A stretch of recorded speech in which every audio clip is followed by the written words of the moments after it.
Assalamualaikum warahmatullahi wabarakatuh. Perkenalkan, nama saya Miranda Vita Permatasari Lubis dengan NIM 22129061 dari seksi BB09. Di sini saya akan menjelaskan tentang kaidah dan etika dalam penulisan karya ilmiah, yang mana dengan dosen pengampu Bapak Dr. Chandra MPD dan Ibu Selmaini Savitri Syam. Baiklah, untuk yang pertama yaitu saya akan menjelaskan tentang pengertian kaidah penulisan karya ilmiah. Nah, kaidah penulisan karya ilmiah adalah seperangkat aturan atau pedoman sistematis yang mengatur format, struktur, gaya bahasa, dan etika dalam penulisan karya ilmiah. Nah, karya ilmiah itu dibagi menjadi dua, yaitu kaidah umum dan kaidah khusus. Nah, kaidah umum itu ialah terkait penggunaan bahasa Indonesia yang baik dan benar, baik dari ejaan dan penulisan yang berlaku secara umum. Sedangkan kaidah khusus yaitu merupakan kaidah yang terkait teknis penulisan yang telah disepakati bersama dan berlaku di lingkungan tertentu. Sehingga penerapan kaidah tersebut haruslah diterapkan dengan konsisten dan taat dalam melakukan penulisan karya ilmiah tertulis. Nah, sumber data dan informasi ilmiah dijadikan dasar dalam penyusunan KTI atau karya tulis ilmiah yang mengandung data dan informasi yang memajukan iptek serta ditulis sesuai dengan kaidah-kaidah ilmiah. Nah, kaidah karya tulis ilmiah itu sendiri terdiri atas sifat-sifatnya. Yang pertama itu logis.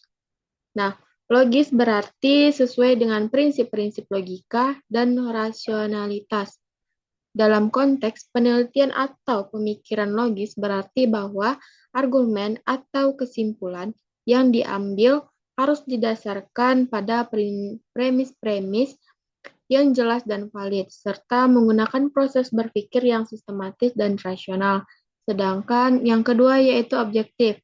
Nah, objektif itu tidak dipengaruhi oleh pendapat atau perasaan pribadi, serta tidak memiliki bias atau prasangka. Nah, dalam konteks penelitian atau pemikiran objektif berarti bahwa hasil atau kesimpulan yang diambil itu harus didasarkan pada data atau kesimpulan yang didasarkan eh, pada fakta dan tidak dipengaruhi oleh pendapat dan perasaan pribadi peneliti. Nah, yang ketiga itu ada sistematis. Nah, sistematis itu memiliki struktur atau pola yang jelas dan terorganisir. Dalam konteks penelitian atau pemikiran, sistematis berarti bahwa proses penelitian atau pemikiran itu harus memiliki langkah-langkah yang jelas dan terorganisir serta menggunakan metode atau teknik yang sesuai dengan tujuan peneliti tersebut. Nah, yang keempat itu ada andal. Nah, andal itu berarti dapat diandalkan atau dipercaya. Nah, dalam konteks penelitian, andal berarti bahwa hasil atau kesimpulan yang diambil itu harus didasarkan pada data dan fakta yang akurat dan dapat dipercaya, serta menggunakan metode atau teknik yang sesuai dengan tujuan si peneliti. Nah, yang kelima itu ada desain. Nah, desain itu sendiri memiliki rencana atau struktur yang jelas dan terorganisir. Nah, dalam penelitian desain berarti bahwa peneliti atau si pemikir harus memiliki rencana yang jelas dan terorganisir serta menggunakan metode atau teknik yang sesuai dengan tujuan si peneliti.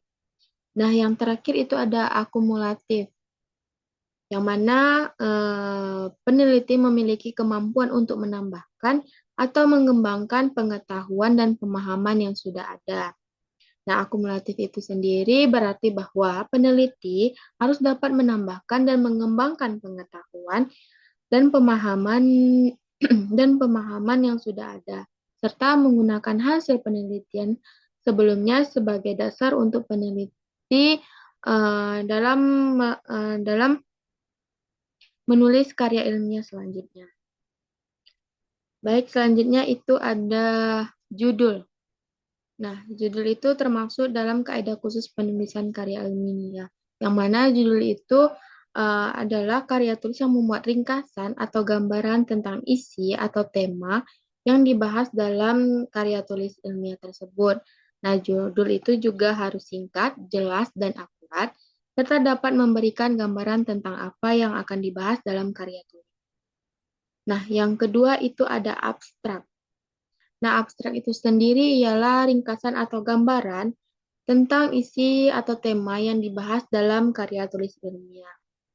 Nah, abstrak itu juga harus singkat, jelas, dan akurat, serta dapat memberikan gambaran tentang apa yang akan dibahas dalam karya tulis. Nah, abstrak itu juga biasanya terletak di awal karya tulis ilmiah.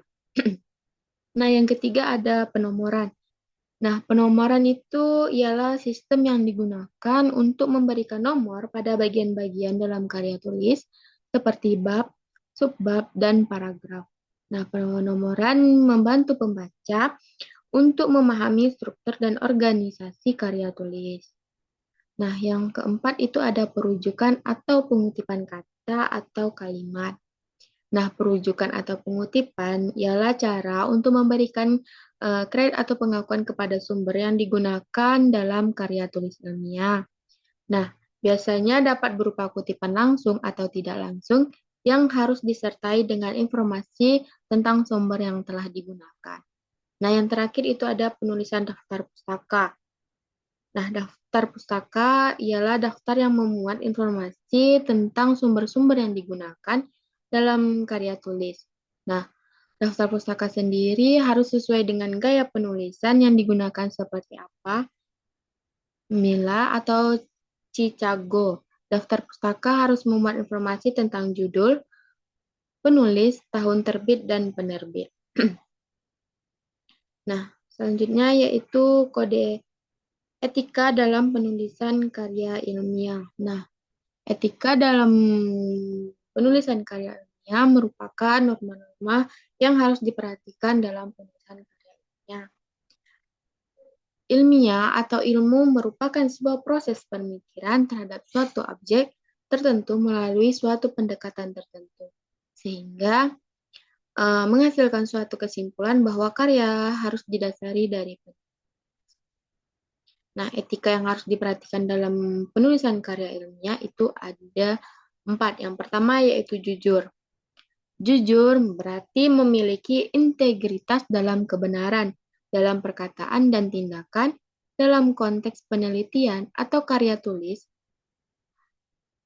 Bersikap jujur berarti bahwa penulis harus menyajikan informasi yang akurat dan benar tanpa melakukan manipulasi dan atau penipuan. Nah, yang kedua yaitu ada objektivitas. Berarti memiliki pandangan yang netral dan tidak dipengaruhi oleh pendapat atau perasaan pribadi. Peneliti atau penulis karya tulis ilmiah itu berarti bahwa objektif yaitu penulis yang harus menyajikan informasi berdasarkan pada fakta dan data tanpa dipengaruhi pendapat atau perasaan pribadi. Yang ketiga itu ada pengutipan.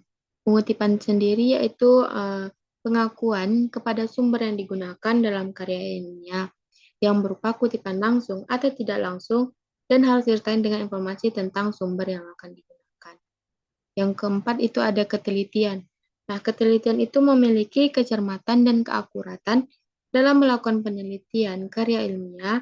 Ketelitian penulis harus melakukan penelitian yang teliti dan akurat serta menyajikan informasi yang benar serta akurat di dalamnya. Baik, selanjutnya itu ada bentuk-bentuk pelanggaran etika dalam penulisan ilmiah. Yang pertama yaitu fabrikasi atau kualifikasi data.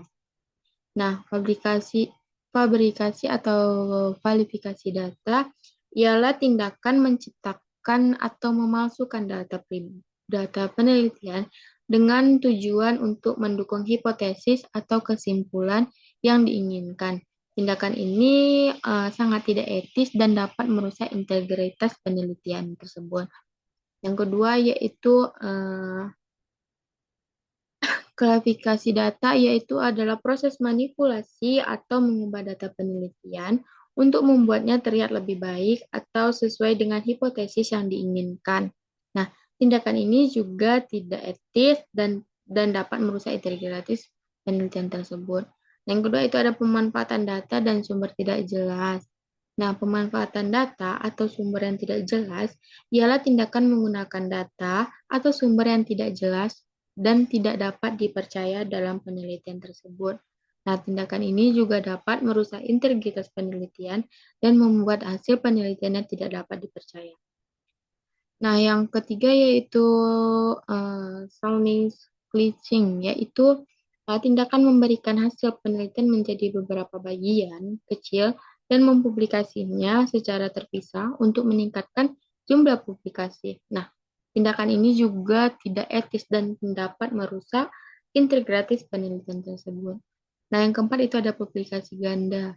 Nah, publikasi ganda ini tindakan yang mana mempublikasikan hasil penelitian yang sama lebih dari satu kali dalam jurnal atau media yang berbeda. Sama dari ketiga lainnya, itu tindakan ini juga tidak etis dan dapat juga merusak integritas penelitian.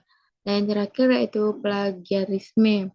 Nah, plagiarisme ini juga tindakan yang mengambil atau meniru karya orang lain tanpa izin atau pengakuan yang jelas. Nah, tindakan ini juga sama juga tidak etis dan dapat merusak integritas penelitian dan reputasi penulis.